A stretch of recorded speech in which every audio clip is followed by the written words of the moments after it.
Les insultes d'un conjoint blessent et peuvent même briser.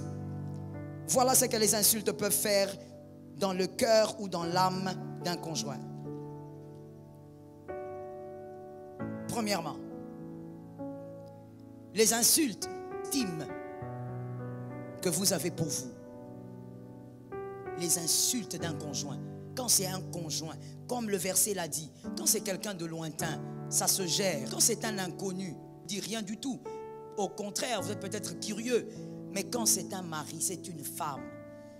Laisse-moi d'abord ouvrir une parenthèse. J'ai dit aux célibataires et aux fiancés, vous êtes encore fiancés, mais vous ne faites que vous insulter. Où est-ce que vous allez? Qu'est-ce que vous allez créer comme vie? J'ai reçu une dame aujourd'hui, depuis sa naissance, jusqu'à ce qu'elle a eu l'âge de la conscience. 6 ans, 7 ans, elle voyait ses parents se battre, même dans la rue, s'insulter, se déchirer les vêtements. Elle a grandi comme ça, jusqu'à ce qu'elle est arrivée à l'université. Il arrivait qu'en rentrant chez elle, venant de l'université, ses copines lui disent, regarde, tes parents sont en train de se battre là-bas près du caniveau. Ils se battent là dehors, ils se déchirent les vêtements, passe. Il y a des gens qui ont vécu comme ça, où dans un couple, il n'y a que insulte sur insulte, et même les années passent, mais toi tu es encore fiancé. Vous ne faites que vous insulter. Maintenant, votre relation rime à quoi? Quelle est vraiment la couleur de cette relation? Les fiançailles, on peut... Mais le mariage, c'est pour toute la vie. Où vas-tu avec un homme, avec une femme qui ne fait que t'insulter pendant les fiançailles? Il t'insulte, et puis après, le soir, il t'envoie un texto. Pardonne-moi, bébé. Est-ce que tu connais ce qu'on appelle les psychopathes? Merci beaucoup. Si tu ne connais pas, tu vas demander à ta soeur à la fin du culte. Un psychopathe, ça veut dire il vient, il te fait du mal. Et juste après, il commence à pleurer. Pardonne-moi. Et toi, tu regardes, tu dis, oh, il n'a rien dit. Non, je n'ai pas entendu, je répète. Les larmes là ne veulent rien dire. Parce que les femmes, des fois, sont trop sensibles à certaines choses qu'il faut équilibrer. Moi, je dis, il faut toujours équilibrer. Les femmes aiment quand elles voient un homme pleurer. Oh, il a pleuré. Et alors? Ce que tu ne sais pas, c'est qu'il pleure aussi quand il perd le match. Ce que tu ne sais pas, c'est qu'il pleure aussi quand son équipe a perdu. Pleurer là, ça veut dire quoi? Quelqu'un qui te fait du mal. Je parle pour les fiancés. Parce que vous qui êtes mariés, c'est votre choix. Vous allez maintenant prier pour que Dieu vous soutienne. Tu es fiancé, il te frappe, il t'insulte. Et le soir, il t'envoie un texto. Pardon, bébé. Est-ce qu'on tape un bébé? Regarde d'abord comment il a un problème de raisonnement. Est-ce qu'on peut taper un bébé? Maintenant, lui, il te tape, il t'insulte. Tu es toujours ce bébé. Ça, c'est le bébé de son village. Et toi, tu dis, il a demandé pardon. Merci beaucoup. Il n'y a pas de problème. Tu ne me verras jamais chez toi là-bas. C'est toi qui vas vivre ça. Et quand tu vas galérer, tu sais la vérité c'est quoi? Quand tu vas galérer, tu auras même honte de venir dire que tu galères. Ah, les femmes mariées m'ont entendu. Les hommes mariés aussi m'ont entendu. Tu vas avoir honte de venir dire ici que ça ne va pas. Parce qu'on t'avait dit, quelqu'un qui t'insulte en amont, tu vas où? Il te maltraite. Et lui, c'est toujours, c'est sa stratégie. Il t'envoie des textos à minuit. Comme un sorcier. À 1h du matin. Pardonne-moi, mon pied, mon orteil, ma calvitie. Ah, mais oui, hein, pasteur. Vous comprenez pas, il y a des hommes qui sont des aventuriers. Ils ont des poèmes ancestrales. Ma calvitie. Et toi aussi, tu souris. Toi, tu as la calvitie de quelqu'un. Non, mais vraiment, entre nous soit dit, que quelqu'un me dise par eux. Pourquoi nous les femmes, on est comme ça? Qui nous a fait ça? Donc, toi, on t'appelle calvitie, mais tu es contente. Tu souris. Il m'a demandé pardon. Tu es calvitie. Si moi, je t'appelle calvitie, tu vas quitter l'église. Fais attention avec les psychopathes. Quelqu'un qui est malade à l'intérieur. Et comme l'apôtre aime le dire, en réalité, il y a plusieurs malades partout ici à Kinshasa qui se baladent. Même des fois, même en cravate. Il est malade. Il a une tête qui a un problème. Il y a des blessures dans son enfance. Il y a des choses qu'il n'a pas réglées. Et donc, c'est un mari qui est incapable de vivre en paix avec une femme. Une femme incapable de vivre en paix avec un homme. Il y a une soeur qui me disait, maman, moi j'ai grandi, mon père battait ma mère tous les jours. Et quand ils se battent, ils nous font entrer dans le combat. y a des choses hein, sur la terre, pasteur. Il y a des choses. Des fois, quand on prêche comme ça, tu regardes, toi, tu es là, tu dis, ah oui, oui. Si tu savais combien de personnes ça aidait. Il y a des choses sur la terre. Puis après le combat, pendant, ils prennent les enfants. Viens, viens. Ils entrent dans la bataille. Ils font 2 camps. Ali et Foreman. Bataille. Le côté des mamans et le côté des papas. Ils se battent. Et après ça, les enfants sortent de là avec des rougeurs, avec des bleus. Ils ont combattu les bons combats. Ils se sont battus. Et maintenant, cette fille, je vous explique ça pour que vous puissiez comprendre que des fois, comme on est assis là, il y a des malades, psychologiquement malades. Donc tu as besoin vraiment d'un psychologue qui t'aide tout doucement parce que tu viens de loin. Ton enfance là, c'est un problème. Cette fille-là, maintenant grande aujourd'hui, elle me dit ceci. Elle me dit, moi je dis, mais pourquoi toi, le problème à la maison? C'est toujours toi qui m'appelles. Ton mari, lui, il ne se plaint pas. C'est quoi ton problème? Et même quand tu te plains, il dit tout réglé. C'est quoi? Alors elle dit, maman, mon problème, c'est que moi, je ne saurais pas vivre deux. Maman, lui, il est trop mou. J'ai dit, éternel Dieu des armées est dans les cieux. Tu as dit quoi? Non, maman, il est trop mou. C'est pourquoi il n'arrive pas à venir te dire la vérité. Bah, moi, je lui dis des fois je les taquine, des fois même je le provoque. Mais maman, même une petite chiffre. Et vous savez, j'ai regardé la fille, j'ai dit, je vais parler avec ton mari. J'ai appelé son mari, il était en mission de service. Quand il est revenu, j'ai parlé avec son mari. J'ai dit, papa, pourquoi tu me cachais ça? Il me dit, maman, je ne trouve même pas comment le faire, c'est honteux.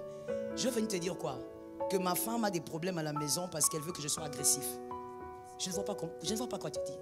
Je lui ai dit, est-ce que tu connais son problème? Il dit, oui, je connais son problème. Son problème, ce sont ses origines. On n'épouse pas une femme seulement parce qu'elle est belle. Il faut avoir les rétroviseurs. Elle vient, cet homme-là vient. On épouse un homme en sachant aussi d'où il vient. Comment il a grandi avec sa mère, avec son père. Comment cette fille-là a grandi, d'où elle vient. Elle est comme ça. Maintenant, c'est tout un problème. Maintenant, il faut traiter au fait sa tête. Elle a un problème psychologique et il faut traiter. Ce n'est pas un problème de ressort. Elle, il faut la faire asseoir, commencer à traiter son problème. Elle a des blessures qui ont forgé sa personne. Je lui ai dit, cet homme-là ne pourra jamais te battre. Tu dois apprendre à vivre dans la douceur. Non, maman. La douceur, là, c'est comme s'il manque d'harmonie. J'ai dit à cet homme-là, avant d'aller épouser, il faut regarder. Il faut savoir où tu vas mettre les pieds. Est-ce que quelqu'un m'entend bien? Parce que les origines d'une personne en disent long sur son caractère. Oui, même en Christ, mon frère, ne me regarde pas comme ça. Même en Christ, les origines d'une personne en disent long sur le caractère de la personne. Il suffit de regarder quelqu'un, tu dis, si tu ne le comprends pas, commence à chercher d'où il vient. Comment il a grandi avec sa mère. Est-ce que quelqu'un m'entend bien? Il y a une autre, je donne des exemples pour que tu comprennes. Il y a une autre sœur qui a aussi un autre problème. C'est le jour de son mari. Elle dit, mon mari, maman, il est tout le temps attaché à sa famille, mon mari. Et j'ai dit, bon, je vais essayer de parler avec ton mari, comme surtout que les deux ne prient pas dans la communauté. Je dis, bon, quand vous aurez le temps, ton mari viendra me voir, on va parler. Quand je suis revenu du dernier voyage, je parlais avec son mari. J'ai dit, mais il faut quand même que tu te détaches de ta famille. On ne vit pas comme ça. L'homme quittera son père et sa mère.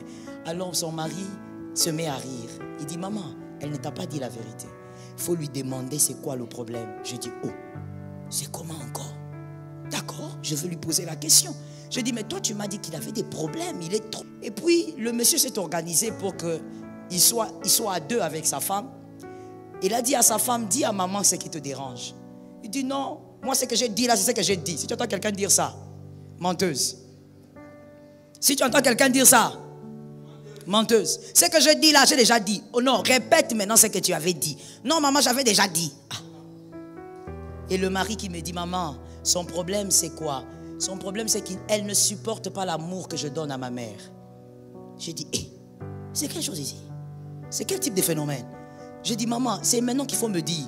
Il exagère, il est tout le temps avec sa maman, il est comme un bébé, il faut dire ça. Alors le mari était là en train de la regarder avec un petit sourire mesquin. Lui dire, il faut parler maintenant. Et la femme n'avait rien à dire. J'ai regardé, j'ai demandé au Saint-Esprit la sagesse. Je dis, qu'est-ce qui se passe? J'ai prié avec eux et j'ai dit à l'homme de partir, je reste un peu avec madame. Je suis resté avec elle, je lui ai plus parlé de sa belle famille. J'ai commencé à lui poser des questions sur sa famille, comment elle a grandi. Et j'ai découvert le problème. Le problème, c'est quoi? Elle n'a pas grandi avec sa mère. Ce qui fait qu'elle ne peut pas comprendre l'amour que son mari a envers sa mère. Elle a l'impression qu'on veut prendre sa place. Pourquoi? Parce qu'elle-même n'a pas grandi avec sa mère. Il y a des choses simples dans les origines qui révèlent certains problèmes dans les couples. Est-ce que quelqu'un m'entend très bien? Qui révèlent certains problèmes dans le couple. Un garçon qui n'a pas grandi avec son père aura du mal à comprendre l'amitié de sa femme avec son père. Il aura du mal à comprendre ça. La femme reste attachée à son père. Or, c'est une amitié ou un amour ordinaire. Mais comme lui n'a pas grandi avec cet amour-là, il a un déficit. Retenez pour la vie, généralement, c'est que l'être humain ne comprend pas, il le combat. Retenez, pour un être humain ne comprend pas, généralement, il le combat. Avant même de réfléchir, il va d'abord créer une barrière. Parce qu'il ne comprend pas ça. Très peu de personnes essayent d'analyser ce qu'ils ne comprennent pas, ce qu'ils ne connaissent pas. Mais l'être humain combat souvent ce qu'il ne comprend pas. Donc, je disais à quelqu'un, les origines aussi, c'est important de savoir d'où cette femme vient, d'où cet homme. Merci. Je disais donc que l'estime brise, plutôt, les insultes brisent l'estime que vous avez pour vous. Quand votre mari vous dénigre, vous aviez de l'estime pour vous, vous croyez en vous, mais quand quelqu'un de proche comme ça vous méprise, votre estime commence à mourir. Vous ne vous croyez plus capable de faire des grandes choses. Attention, monsieur le mari, attention, madame l'épouse. Évitez d'insulter l'autre. Vos insultes pèsent.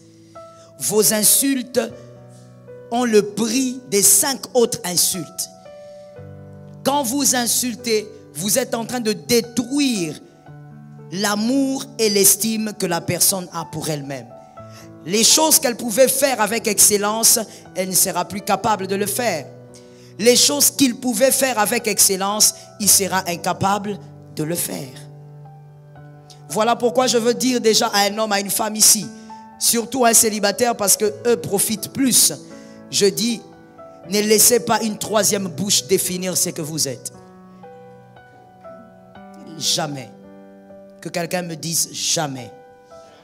Ne laissez pas une troisième bouche définir ce que vous êtes. La première bouche, c'est celle de Dieu. Celle-là, c'est définir. La deuxième, c'est la vôtre. Fonctionnez avec ces deux bouches-là. Avec ces deux langues. Celle de vous êtes. C'est que quelqu'un d'autre dit, mettez ça un peu à côté. Ça tombe sur toi. Voilà pourquoi c'est important. Parce que quand vous considérez les choses de cette manière, même quand votre mari, votre femme fait des dérapages de langage, ça ne va pas briser votre estime. Vous savez qui vous êtes. Est-ce que quelqu'un m'entend bien?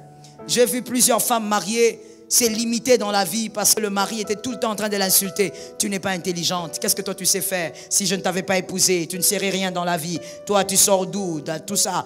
La femme c'est limité. Alors que quand moi je parle avec ces femmes ordinaires, elles sont intelligentes, elles sont même épatantes à la limite. Mais le problème c'est quoi? Elle a eu quelqu'un qui lui rappelait tous les jours que tu n'es rien, tu ne vaux rien. Ne te laisse pas définir par la troisième bouche. Laisse-toi définir par Dieu et par toi-même. Que quelqu'un me dise, je ne me laisserai pas définir. Non, tu parles avec mollesse. Dis-moi, je ne me laisserai pas définir. Alors que quelqu'un lève sa main droite et dise, je me laisserai définir par la bouche de Dieu. Voilà pourquoi quand tu te lèves, mon frère, le matin, fais ces rituels. Quand tu te lèves le matin, commence par te bénir. Bénis-toi gravement. Quand tu commences la journée, bénis-toi gravement. Bénis même ta beauté. Est-ce que quelqu'un m'a entendu? Regarde au miroir. Écoute, si tu n'as pas un grand miroir, prends les petits là. Localise-toi. Tu te localises sur le petit miroir là et tu dis, cette belle personne là, c'est moi. Tu te bénis. Tu n'as pas besoin que quelqu'un reconnaisse que tu es belle. Reconnais d'abord toi-même que... C'est tout. Regarde comment tu as du mal à dire. Tu as du mal à dire. Tu as du mal à dire. Reconnais que toi-même tu es belle. Reconnais que tu es beau. Tu n'as pas besoin que quelqu'un vienne te le dire. Toi-même tu sais que... Tu te bénis tout au long de la journée. Quand tu vas à un endroit, tu constates que le rendez-vous là a foiré. Tu te lèves là, tu dis, même si ça a foiré, un autre va s'ouvrir. Parce que moi, je suis de la race de ceux qui réussissent. Tu te bénis gravement. Que quelqu'un me dise, je dois me bénir. Avant même que ton pasteur te localise, toi-même bénis-toi. Est-ce que quelqu'un m'entend? Ne laisse pas définir par la troisième bouche. Non, moi je suis comme ça parce que mon mari pense. Moi je ne peux pas y arriver parce que ma femme pense. Oh, ta femme a le droit de penser. Ton mari a le droit de penser. Mais définis-toi toi-même. Est-ce que quelqu'un m'entend? Et avance selon ce que tu as défini de toi. Dans un instant, s'affichera à ta gauche une vidéo où Pasteur Joël te parle de comment reconnaître les ennemis cachés de ta vie. Ils sont là à tes côtés, mais dans l'ombre, c'est eux qui détruisent ta vie. Jamais tu ne réussiras si tu as ces genres de personnes à tes côtés comme amis. Car ils ne t'aiment pas réellement et n'avantageront pas ta vie. Beaucoup de personnes ont déjà témoigné. Que le Seigneur t'ouvre les yeux pour que tu saches les ennemis qui sont derrière ton échec.